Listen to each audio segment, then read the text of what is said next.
खुशामदीद नाजरीन, मैं हूँ आफरीन खान और मैं लेकर आई हूँ आपके लिए प्रोग्राम जिसका नाम है आपकी सहेली।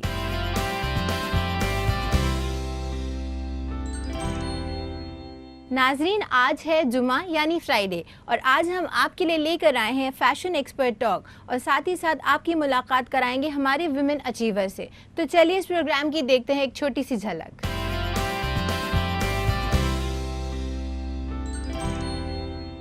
बाहर जा रहे हैं तो आप चाहे कॉलेज में हो या बाज़ार में हो तो आपको पब्लिक में जाना पड़ता है, तो हमेशा ये बेहतर होता है कि आप जिस एरिया में हैं, जहाँ जा रहे हैं, वहाँ के हिसाब से कंफर्टेबल कपड़े पहनें। लाहौर शहर से ताल्लुक़ रखने वाली आलिया रशीद साहिबा ध्रुपद गायकी का एक बड़ा नाम है।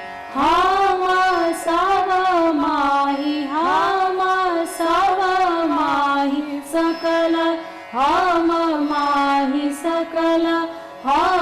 माही हम ते और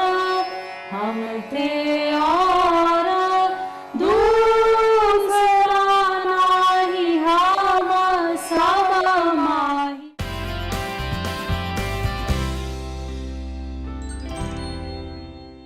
तो नाजरीन, चलिए शुरुआत करते हैं हमारे सेगमेंट की जिसका नाम है fashion expert talk. Ma'am, welcome to our show.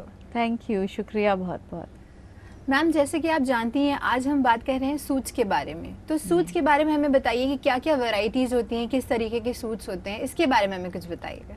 जो हमारे शलवार सूट्स हैं या चूड़ीदार के साथ जो हम लोग पहनते हैं आजकल, सबसे पहले तो मैं बताना चाहूँगी कि ये आए कहाँ से। जी। जैसा हम लोग आजकल देखते हैं कि ये सोचते हैं कि सबसे ज़्यादा ट्रेडिशनल कपड़ा जो हिंदुस्तान की लड़कियों के लिए हो सकता है वो शलवार जंपर है। जी जी। और चूड़ीदार जंपर है या पैलेजो और जंपर है, लेकिन असलियत ये है कि ये मेल गारमेंट होता था। जी। और आदमी जो हैं वो पहनते थे शलवार और चूड़ीदार। जी। और औरतें हमेशा घाघरा, साड़ी जी, या जी। लंबे काफ्तान स्टाइल अबाया जी। और गरारे शरारे यही कपड़े पहनती थी। जी। जब 18वीं सदी में या जब भी उनको घुड़सवारी करनी होती थी, जी। हॉर्स राइडिंग या तलवारबाजी जैसे उस जी, ज़माने जी, में भी जी, बहुत करती थी, तब वो शलवार पहनती थी जो कि ओके। मेल गारमेंट था। अच्छा, और ओके। छोटा कुर्ता पहनती थी ताकि वो उनके काम में बीच में फंसे ना। जी जी। अच्छा। तो जैसे जैसे औरतें मॉडर्न होती गईं तो उस ज़माने की जो मॉडर्न औरतें थीं वो जी। शलवार जंपर पहनती थीं। अच्छा, ये आपने बहुत नई चीज़ बताई है जी। हमारी ख़वातीन ये को। अक्सर लोगों को ऐसा लगता है कि चीज़ें जो हैं वो आजकल ही कुछ बदल रही हैं। जी। आजकल लड़कियां या लोग जो हैं वो वेस्टर्न कपड़े पहन रहे हैं, ट्राउज़र पहन रहे हैं या आदमियों वाले कपड़े पहन रहे हैं। तो जी। ऐसा नहीं है, ये हर ज़माने से होता आया है। जब जी। इवोल्यूशन होता है तो आप जो बेहतर चीज़ होती है, जो जी। नई इजाद होती है, जी। ज़िंदगी बदलती है, उसके हिसाब से आपका पहनावा भी बदलने लगता है। जैसे कि मैम आप जानती हैं, जो कैजुअल कुर्तीज़ है वो हमारे लोग बहुत ज़्यादा प्रेफर करते हैं। हमारी जो ख़वातीन होती हैं वो बहुत ज़्यादा प्रेफर करते हैं। वो लेगिंग्स पे पहन सकते हैं, जेगिंग्स पे पहन सकते हैं, जीन्स पे पहन सकते हैं। तो इसके बारे में आप बताइए। बहुत से कुर्तियाँ आ गई हैं। अब आप पहले तो एक नॉर्मल कुर्ता होता था जो गला गोल गला जी, और जी, सामने तावीज़ वाला बटन लगा हुआ और सीधी आस्तीन जी में। जी जी। अब उसमें बहुत से चेंजेस आ गए हैं। उसमें प्लीट्स पड़ी होती हैं, टक्स होते हैं जी, और जी। एक कपड़े पे बने होते हैं, काफ्तान स्टाइल के बने होते हैं, आप ट्यूनिक स्टाइल में बने होते हैं। जी, जैसे जी, ड्रेसेस पहनती हैं लड़कियां, जो वेस्टर्न ड्रेसेस, शॉर्ट ड्रेसेस, जी जी। वो कुर्ती के डिज़ाइन में इनकॉर्पोरेट हो रहे हैं। तो जो लोग बिल्कुल वेस्टर्न कपड़े नहीं पहनते वो भी इस तरह की ट्यूनिक्स पहन के ट्राउज़र पे या लेगिंग्स पे जी। वो उस कैजुअल काम को करने के लिए जब भी जाते हैं तो इस तरह के आराम से पहन सकते जी, हैं। बहुत और इसमें कंफर्टेबल होते हैं कुर्तीज़ जो बिल्कुल होते हैं। कंफर्टेबल होते जी। हैं, कवरिंग भी होते हैं। जी। आप जब बाहर जा रहे हैं तो आप चाहे कॉलेज में हो या जी। बाज़ार में हो तो आपको पब्लिक में जाना पड़ता है, जी, तो जी। हमेशा ये बेहतर होता है जी। कि आप जिस एरिया में हैं, जहाँ जा रहे हैं, वहाँ के हिसाब से कंफर्टेबल कपड़े जी पहनें। जी। ऑफिस गोइंग ख़वातीन जो है हमारी, वो भी कुर्तीज़ बहुत प्रेफर करती हैं लेगिंग्स के ऊपर, जीन्स के जी। ऊपर। तो इसके बारे में क्या बताएंगे आप? आपको क्लाइंट से मिलना होता है या आप मैनेजमेंट लेवल पे जहाँ आपके नीचे बहुत सारे एम्प्लॉयज़ काम करते हैं, वो जी। आपको एज अ रोल मॉडल देखते हैं। जी। तो वहाँ पे मैं डेफिनेटली कहूँगी कि आप कैजुअल कुर्तियाँ ना पहनें। जी। अगर आपको कुर्ती टाइप की ही चीज़ पहननी है तो कुछ शर्ट टाइप का जिसमें कॉलर हो, जी। चाहे वो चाइनीज़ कॉलर हो, नेहरू कॉलर हो, उसके साथ कोई जैकेट हो, जी। चाहे आप ट्राउज़र पे पहने, उस पर लेगिंग्स ना पहने। आप जीन्स ना पहने अगर ऑफिस जा रहे हैं। मैम जैसे कि आप जानती हैं आजकल बहुत ही मुख्तलिफ तरीके के शलवार सूट्स आने लगे हैं चूड़ीदार के साथ, जैसे अनारकली हो गया, पाकिस्तानी हो गया, अफ़गानी पटियाला शलवार हो गई। इसके बारे में आप बताइए कि इतनी वैरायटीज़ आती हैं, कितने मुख्तलिफ तरीक़ों के सूट्स आते हैं? अगर आप देखें तो सिर्फ शलवार को ही देख लें तो कम से कम 10-12 तरह की शलवार जी जी चल रही है। जी चाहे आप उसको हैंकरचिफ शलवार कहें, फिर एक धोती शलवार होती है, पटियाला तो होती ही है, जी। अफ़गानी, बालूचरी, जी और जो एक हमारी नॉर्मल शलवार होती है और एक पतली शलवार कहलाती है, पतली जी। मोहरी की शलवार जी, जो जी। बिल्कुल टाइट फिटेड जी। होती है। तो पतली मोहरी की अगर आपको याद हो 1960s जी जी में जी जी बहुत एक्ट्रेसेस आशा पारेख और शर्मिला टैगोर जी, वो जी। बिल्कुल टाइट जी। जंपर और पतली शलवार जी। पहनते थे। तो जो 60s का फैशन जब वापस आया जी। तो उस टाइप का लुक भी वापस आया। इसी तरह से जो ढीली शलवार होती है, पटियाला शलवार है, वो अगर आपने पहनी हुई है तो आप उसके साथ शॉर्ट कुर्ता पहने। जी और अगर आप, क्योंकि आपको ये देखना चाहिए कि आपने नीचे क्या पहना है, अगर नीचे ढीला है तो ऊपर थोड़ा शेप्ड हो, फिटेड ओके, हो। जी। ये नहीं कि नीचे भी ढीला है ऊपर जी, भी ढीला है जी, तो आप जी, ऊपर से नीचे बहुत, तक जी, ड्रम की तरह जी, लगने जी, लगते जी। हैं। जो हैंकरचिफ शलवार होती है हमारी जो ख़वातीन है वो ज़्यादा जानती नहीं होंगी इसके बारे जी। में, तो इसको एक्सप्लेन करिए कि किस तरीके की होती है ये। हाँ, आपने अगर देखा हो अक्सर कुछ डिज़ाइनर्स वगैरह को, तो ये शलवार होती है जो नीचे जिसके जो दोनों पायचे हैं वो बहुत जी। छोटे होते हैं। अच्छा और उसका जो बीच का पोर्शन जिसको हम लोग यूजुअली रुमाली कहते जी, हैं, जी, जी। वो बिल्कुल नीचे अच्छा, मिड अच्छा, काफ जी, तक जी, जी, दिखाई जी, देता जी, है। जी, जी। तो वो घेर होता है, प्लीट प्लीट की जी, तरह जी, से आता है जी। नीचे तक। जी, जी। तो उसको आप टी शर्ट के ऊपर शॉर्ट या शॉर्ट कुर्ते के ऊपर जो जी। बिल्कुल आपके उसकी बेल्ट तक जी। आता है वहाँ तक करके उसके साथ पहन सकते हैं। जी। तो ये बहुत कंफर्टेबल होता है जी। और एक डिफरेंट स्टाइल देता है। अगर आप अपना कोई एज एन आर्टिस्ट या as an individual, as an intellectual, आप अगर अपने आपको अलग दिखाना चाहते हैं तो जी। आपको बिल्कुल इमीडिएटली वो इंडो अटेंशन वेस्टर्न आता लुक है, देता है। इंडो वेस्टर्न लुक भी जी। देता है। इसी तरह से बलूचरी शलवार अगर आपने देखा हो, अक्सर पाकिस्तानी बहुत पहनते हैं। जी, जी। उसमें जैसे हमारे क्या शलवार में कली ऐसे बिल्कुल सीधी लगती है, जी। बालूचरी शलवार में कली गोल होती है। ओके, तो वो अच्छा। पूरे उसके जो शलवार के फोल्ड्स हैं, और बहुत 6 मीटर में शलवार बनती है जी, वो, जी। तो उसके फोल्ड्स पूरे नीचे तक आते दिखाई देते हैं, बहुत जी, जी। घेरदार शलवार जी, होती जी। है। और उसके ऊपर यूजुअली सीधा सा कुर्ता जो जी। कि मिड थाई तक आता है, जी। बस उससे ज़्यादा लंबा ना हो, जी। नहीं तो वो फिर वही के बहुत घेर जी, में जी, जी। वो दिखाई नहीं देता। बहुत ब्रॉड लगने लगते हो आप बिल्कुल, पहन के अगर। लेकिन उसको आप पार्टीज में या जैसे आपके इवन शादियों के जो प्री शादी वाले इवेंट्स होते जी, हैं, जी, जी। उसमें आप उसको बहुत अच्छे से पहन सकते हैं, क्योंकि वो बड़ी घेरदार होती है, कंफर्टेबल होती है। बहुत और ही आपने graceful अगर दिखाती है छोटा सा आपको। कुर्ता अच्छे से काम किया हुआ जी, पहन जी। लिया तो आप घर में इंडियन कपड़े भी पहने हैं लेकिन जी। आप कंफर्टेबल जी। हैं और आप आराम से काम भी कर सकते हैं और आपको थोड़ा स्टाइलिश भी लगते जी। हैं। अगर आपका बहुत वेट है, और कुछ लोगों का होता है कि टमी के पास तो वेट है लेकिन पैर पतले हैं, जी, जी, तो जी। आप पतले ट्राउजर्स पहनिए और ऊपर लूज शर्ट पहन लीजिए, जी, जी। नी लेंथ, जी। तो वो आपको इल्यूजन देता है कि जी, आप जी। बहुत दुबले हैं जी। और आपके कपड़े स्मार्ट भी लगते हैं। जी। इसी तरह अगर आप बहुत लंबे हैं, बहुत टॉल हैं और बहुत दुबले हैं तो आप पैलिजो पहनिए, जी। बहुत घेर वाला, और उसके ऊपर आप घेरदार कुर्ता पहन सकते हैं। तो वो आपको एक इल्यूजन देता है कि आप एबनॉर्मल ना दिखाई जी, दें, जी, बहुत जी। पतले ना जी, दिखाई जी। दें और खूबसूरत भी जी। लगें। अस्मा जी, आपसे सूच पे बातचीत यूं ही जारी रहेगी। तो नाजरीन, ये तो बात थी पजामों की, और अब हम बात करेंगे कुर्तीज़ के बारे में। इसी के साथ मैं आपको याद दिला दूं, अगर आपकी भी है कोई क्वेरी या आपके भी है कोई सवालात जिनके जवाब चाहते हैं आप हमसे, तो आप हमें ईमेल कर सकते हैं। हमारा ईमेल आईडी है aks@etv.co.in। तो कहीं मत जाइएगा, देखते रहिएगा आपकी सहेली।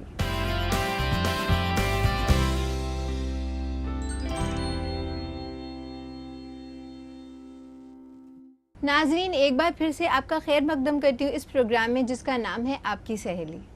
तो नाजरीन, जैसे कि हम बात कर रहे थे पैंट्स के बारे में, शलवारों के बारे में, तो अब हम बात करेंगे कुर्तीज़ के बारे में। अस्मा जी, जैसे आप जानती हैं कि कुर्तीज़ की भी बहुत सारी वैरायटीज़ आती हैं, बहुत ही अलग अलग मुख्तलिफ तरीक़ों की कुर्तीज़ होती है, तो उसके बारे में आप हमें बताइए। जैसा हम लोग बात कर रहे थे कि आपने नीचे क्या पहना हुआ है, उसके हिसाब से आपके कुर्ते या शर्ट्स भी चेंज हो जाते हैं। और कुछ कुर्ते ऐसे होते हैं जैसे अनारकली है, जी।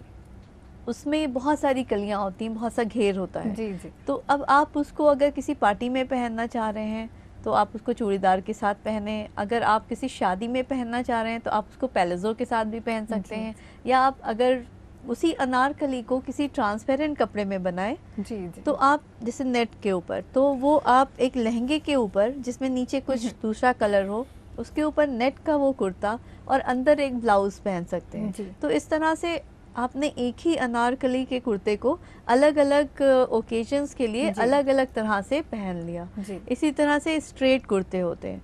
जो स्ट्रेट कुर्ते हैं वो आजकल बहुत लंबे चल जी, रहे हैं। कुछ लोग बहुत लंबे नहीं होते, उनको बहुत लंबा कुर्ता नहीं पहनना चाहिए। जी जस्ट नी से 2 इंच नीचे जो है वो क्लासिक लेंथ होती है। अगर आपने नीचे भी कुछ बहुत ढीला सा पहना है जी। और वो भी लंबा, तो हो सकता है कि आपकी शेप कहीं उसमें छुप जाए। जी तो ये जो कुर्ते होते हैं इसके लेंथ और नीचे आपने क्या पहना है उसके हिसाब से उसको जी। आप करें। तो स्ट्रेट कुर्ते, उसके बाद ए लाइन कुर्ते, जो आपके ए लाइन जी, जाते जी। नीचे से थोड़ा घेर होता है लेकिन ऊपर आके जी स्ट्रेट हो जाते जी। हैं। और इसी तरह प्रिंसेस लाइन कुर्ते होते जी, हैं। जी। प्रिंसेस लाइन में ऊपर का पार्ट बिल्कुल फिटेड होता है बॉडी जी। से और नीचे जाके हल्का सा फ्लेयर आउट होता जी। है। तो आप किस बॉडी टाइप में हैं जी उसके हिसाब से आप कुर्ते चूज कर सकते हैं कि आपके कुर्ते का स्टाइल क्या हो। जी। और एक बार जब आपको ये लगे कि ये कुर्ते का स्टाइल मेरे ऊपर सबसे ज़्यादा अच्छा लगता है, जी तो आप उसी के डिफरेंट वैरायटीज़ जो है थोड़ा बहुत कुछ चेंज करके उसी को आप अपना स्टाइल बना सकते हैं। आप नीचे का चेंज कर सकते हैं, पैलेजो बना लें, किसी में शलवार बनाएं, किसी में चूड़ीदार बनाएं, लेकिन कुर्ते का स्टाइल वही रखें। जी इसी तरह से जैसे शॉर्ट कुर्ता है, शॉर्ट कुर्ते में हम लोग बहुत सारी चीज़ें देख सकते हैं। आप रैप अराउंड कुर्ता पहन सकते हैं, फ्रंट ओपन पहन सकते हैं, जी। जैकेट स्टाइल का पहन सकते हैं, आप ट्यूनिक स्टाइल का पहन सकते हैं। जी इसी तरह एक और क्लासिक फॉर्म होती है जिसको हम लोग शेरवानी कहते हैं। जी जी जो लेडीज़ की शेरवानी है वो हमेशा फैशन में रहती है, चाहे फैशन कुछ भी आए जाए, जी। वो आपका कभी आउट ऑफ फैशन नहीं होगा। जी। तो कुछ कलर्स में, न्यूट्रल कलर्स में, और बहुत अच्छी सी अगर आप हैंड एम्ब्रॉयडरी करा के कुछ शेरवानी बना के रख लेते हैं जी। तो आप उसको किसी भी टाइम पे, किसी ओकेजन में अलग अलग कलर की शलवार या जी। कभी ट्राउज़र या कभी चूड़ीदार के साथ पहन सकते हैं। जी। कभी आप दुपट्टे के साथ पहने, कभी बिना दुपट्टे के पहन जी। लें। अगर आप ऑफिस जाती हैं तो आप ट्राउज़र और शेरवानी इज़ द जी। Best garment. ऐसे ही एक बहुत अच्छा सा एक सेट होता है। अगर आप देखें कि पहले ज़माने में जैसे लड़कियां पहनती थी वाइट शलवार जी, और जी, जी। शॉर्ट प्रिंटेड कुर्ते, जी, जंपर, and white और उसके ऊपर दुपट्टे, जी वो भी बहुत खूबसूरत लगता है। आजकल लोगों ने उसको पहनना बंद कर दिया, जी लेकिन वो बहुत ही गर्ली और बहुत स्वीट इफ़ेक्ट देता है। अगर आपके पास वाइट शलवार हो, आप 4-5 अलग अलग कलर के कुर्ते बनाइए, पिंक ले लिया, लेमन ले लिया, जी। और वैसे ही दुपट्टे मैचिंग के कर लिए, तो it will give you a different impact. जहाँ आजकल हर आदमी जीन्स और कुर्ती जी। पहन के घूम रहा है, वहाँ पे आप एकदम से एक अलग जी दिखाई देंगे कि जी। ओह ये तो कुछ डिफरेंट है, जी, जी। और आप अच्छे भी लगेंगे। जी इसी तरह से एक क्लासिक सूट्स होते हैं जो लखनऊ के चिकन के कहलाते जी हैं, जी ऑर्गेंडी के कुर्ते, ऑर्गेंडी के बड़े बड़े से जी। दुपट्टे, उसको भी पहनने का एक अपना एक अलग स्टाइल होता है। उसकी भी अलग शान होती है। शान होती है। आपने जी। चूड़ीदार के ऊपर लंबा सा कुर्ता पहना जी। लेमन कलर का, और जी। उसके ऊपर बटन्स लगाए जी। चांदी के, जी और चांदी का आपने कुछ कान में पहन जी। लिया, तो वो उसकी भी कोई कंपैरिजन ही जी, नहीं जी। है। तो आप हर तरह के सूट्स एक एक अपने वार्डरोब में रख सकते हैं, जी। और ओकेजन के हिसाब से जी। आपको जब लगे कि नहीं आज ये अप्रोप्रिएट है, जी, आज जी। हम ये पहन सकते हैं, तो उसके हिसाब से आप फिर उसको पहन सकते हैं। ये डिपेंड करता है कि आप कितने क्रिएटिव हैं, आपकी बिल्कुल। क्रिएटिविटी पे डिपेंड करता है कि किस तरीके से आप क्या चीज़ पहने। और ज़रूरी नहीं कि आप बहुत महंगे महंगे कपड़े बनाएं, जी। आप कुछ बहुत ही कम पैसों में भी बहुत स्टाइलिश चीज़ें बना सकते जी। हैं। सिर्फ आपको थोड़ा सा ध्यान देने की ज़रूरत है कि आपने क्या चीज़ पहनी है, कैसे पहनी है, कौन से कलर्स यूज़ किए हैं, जी। उसके साथ एसेसरीज़ क्या ली जी। हैं, और आप बहुत खूबसूरत लग सकते हैं। जी मैम, जैसे कि हम बात कर रहे हैं कुर्तियों के बारे में, तो हमारी जो ख़वातीन हैं उनके बहुत ही अलग अलग बॉडी टाइप्स होते हैं। कुछ बहुत ज़्यादा पेटीट होती हैं जैसे आपने बोला, कुछ काफ़ी ज़्यादा कोई वो लप्शिश होती हैं, कुछ काफ़ी ज़्यादा मोटी होती हैं। सबके अलग अलग स्टाइल्स होते हैं, तो किस पे कौन सी कुर्ती जाएगी, इसके बारे में हमें कुछ बताइए। अगर आप का वेट बहुत ज़्यादा है तो जो हल्की सी आजकल कलीदार कुर्तियाँ आती हैं उसमें हल्का सा शेप होता है लेकिन नीचे जाके वो फ्लेयर हो जाता है, जी। तो आपका जो ये टमी वाला पार्ट है उसको छुपा देता है जी। और थोड़ी सी लेंथ भी उसकी ज़्यादा रखें, यानी बिलो हिप जी। आ जाए, जी। तो वो आपकी बॉडी को शेप देगा लेकिन कवर कर देगा। जो पियर शेप्ड होती है उनके हाँ, लिए काफी बिल्कुल, ज्यादा हाँ। अच्छा है। और जो बिल्कुल ही ऊपर से नीचे तक लगता है कि बहुत ज़्यादा वो है वेट है, तो वो बस ए लाइन कुर्ते या जी। स्ट्रेट कुर्ते शॉर्ट लेंथ के जी। पहने। और जो शेप्ड लड़कियां हैं या बहुत दुबली लड़कियां हैं जी। उनके ऊपर जो एम्पायर वेस्ट होता है जिसमें यहाँ पे जी। बेल्ट होती जी, है, जी, नीचे एक आपका थोड़ा जी। सा प्लीट दिया हुआ है, ऊपर की बॉर्डर्स अलग है, तो उससे आप सडनली जो है वॉलप्शियस लगने लगते हैं। जी। भले ही आप बहुत दुबले हो लेकिन लगेगा कि नहीं आपकी शेप्ड बॉडी है। जी। तो इस तरह से अलग अलग स्टाइल की कुर्तियाँ जो हैं आप बॉडी टाइप के हिसाब से पहन सकते हैं। जी। अस्मा जी, आप हमारे शो में आए, आपने इतनी सारी ज़रूरी जानकारियाँ दी, इसके लिए आपका बहुत बहुत शुक्रिया। शुक्रिया, थैंक यू। तो नाजरीन, हम उम्मीद करते हैं अस्मा जी ने जो आपको इतनी सारी दिलचस्प जानकारियाँ दी हैं उससे आपको बहुत फ़ायदा होगा। इसी के साथ मैं आपको याद दिला दूं, अगर आपकी भी है क्वेरी या आप कोई सवाल पूछना चाहते हैं हमसे, तो आप हमें लिख भेज सकते हैं। हमारा ईमेल आईडी है aks@etv.co.in। इसी के साथ वक्त हो चुका है एक छोटे से वक्फे का। कहीं मत जाइएगा, देखते रहिएगा आपकी सहेली।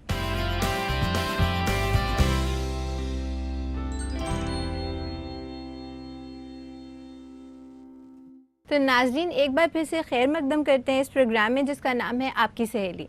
नाजरीन, अब वक्त हो चुका है हमारे दूसरे सेगमेंट का जिसका नाम है हौसलों की उड़ान। तो चलिए मिलते हैं हमारे विमेन अचीवर से। आज का सेगमेंट है हौसलों की उड़ान, जिसमें हम ऐसी खवातीन का जिक्र करते हैं जिन्होंने जिंदगी और फन के खास शोबों में नुमाया किरदार अदा करके एक खास पहचान बनाई है। आज हम मौसीकी की दुनिया की ऐसी ही फनकारा से आपकी मुलाकात कराते हैं जिन्होंने साजो आवाज की दुनिया में बुलंदियों के सफर को तय किया है। नाजरीन, हम बात कर रहे हैं पाकिस्तान की मशहूर गुलकारा आलिया रशीद की। यूं तो आलिया रशीद की पैदाइश दुबई में हुई, लेकिन उन्होंने तालीम पाकिस्तान और हिंदुस्तान में हासिल की। लाहौर शहर से ताल्लुक़ रखने वाली आलिया रशीद साहिबा ध्रुपद गायकी का एक बड़ा नाम है।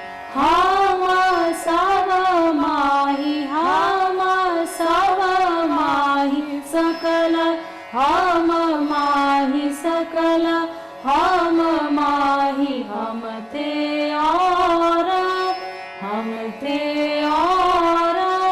दूसरा नाही हम सब माही। ध्रुपद हिंदुस्तान की मौसीकी का ही एक फॉर्म है जिसमें आलिया ने महारत हासिल की है। पहले इस गुलकारी के फॉर्म को हिंद का तलवंडी घराना गाता था और इन्होंने मौसीकी की तालीम भी हिंदुस्तान के ही पंडित उमाकांत उंडेजा जी और पंडित रमाकांत उंडेजा जी से हासिल की है। आलिया रशीद ने पंडित जी के घर में ही रहकर तालीम हासिल की और वो खुद ही बताती हैं कि वहाँ रहने की वजह से उन्हें तालीम के साथ साथ जिंदगी का सलीका और शऊर भी हासिल हुआ। पाकिस्तान की पहली लड़की हूँ जो इस कदीम म्यूज़िक जो ध्रुपद है उसको मैं चला रही हूँ, और ये मेरे लिए बड़ी खुशकिस्मती की बात होती है कि जब मैं पाकिस्तान को रिप्रेजेंट करती हूँ अमेरिका में या हिंदुस्तान में या इवन पाकिस्तान में या कहीं भी, तो मेरे लिए बड़े बाइसे फ़ख्र की बात होती है। आलिया के मुताबिक उनके कामयाब सफर के पीछे दो शख्सियत का गैर मामूली ताउन शामिल है, जिनमें पहला नाम तो पाकिस्तान के बैरिस्टर रजा काजिम का है और दूसरा नाम मोहतरमा शुभा शंकरन साहिबा का है, जिनकी हौसला अफजाई के बगैर ये साजो आवाज का सफर मुमकिन नहीं था। आलिया को हिंदुस्तान की सरकार से भी खासी सपोर्ट मिली, जहां इनके आम सिटीजन को 2 साल का वीजा हासिल करने में कड़ी मशक्कत करनी पड़ती है, वहीं आलिया को 4 साल का वीजा बआसानी से मिल गया, जिससे इन्हें अपने टारगेट को हासिल करने में ज्यादा दुश्वारियों का सामना नहीं करना पड़ा।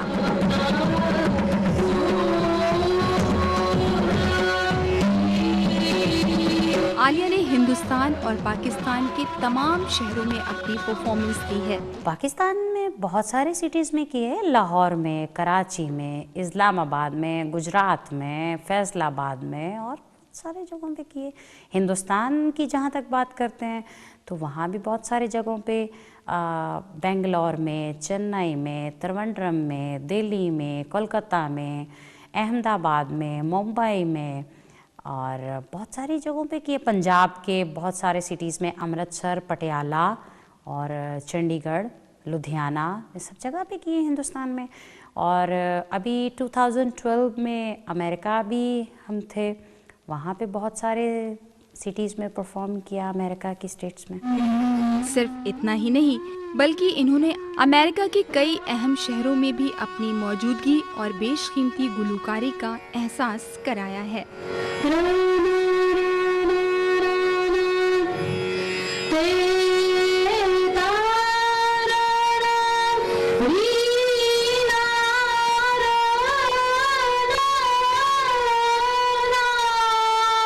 अब आलिया सिर्फ एक माहिर गुलकारा ही नहीं बल्कि वो मौसीकी के मैदान में एक उस्ताद की हैसियत से भी जानी जाती हैं और बाकायदा लाहौर के नेशनल कॉलेज ऑफ आर्ट्स में गज़ल के फ़न को नई नस्ल की धड़कनों से आशना करा रही हैं। दोनों ममालिक की ख़वातीन को मज़ीद मौक़े दिए जाएं तो वो दुनिया के हर शोबे में काम कर सकती हैं, ख़्वाह वो म्यूज़िक है, ख़्वाह वो कुछ है। अब जैसे आप ध्रुपद की बात हम करते हैं तो हिंदुस्तान में बहुत कम ख़वातीन हैं जो ध्रुपद गाती हैं और पाकिस्तान में मैं अकेली हूँ जो इसको चला रही हूँ। और मैं ये भी चाहूँगी कि हिंदुस्तान और पाकिस्तान की ख़वातीन भी संगीत यानी जो मौसीकी है वो सीखें और उसको आगे तक चला सकें। नाज़रीन, ऐसी गुलकारा को आपकी सहेली का अक़ीदतों से भरा सलाम। तो नाज़रीन, इसी के साथ मैं आपको बता दूं, अगर आपकी भी है कोई ऐसी अचीवमेंट जिन्हें शेयर करना चाहते हैं आप हमसे, तो आप हमें मेल कर सकते हैं। हमारा ईमेल आईडी है aks@etv.co.in। तो नाज़रीन, इसी के साथ वक्त हो चुका है, हम अपने प्रोग्राम को यहीं ख़त्म करें। होगी आपसे फिर से मुलाकात आपके सहेली में। अल्लाह हाफ़िज़।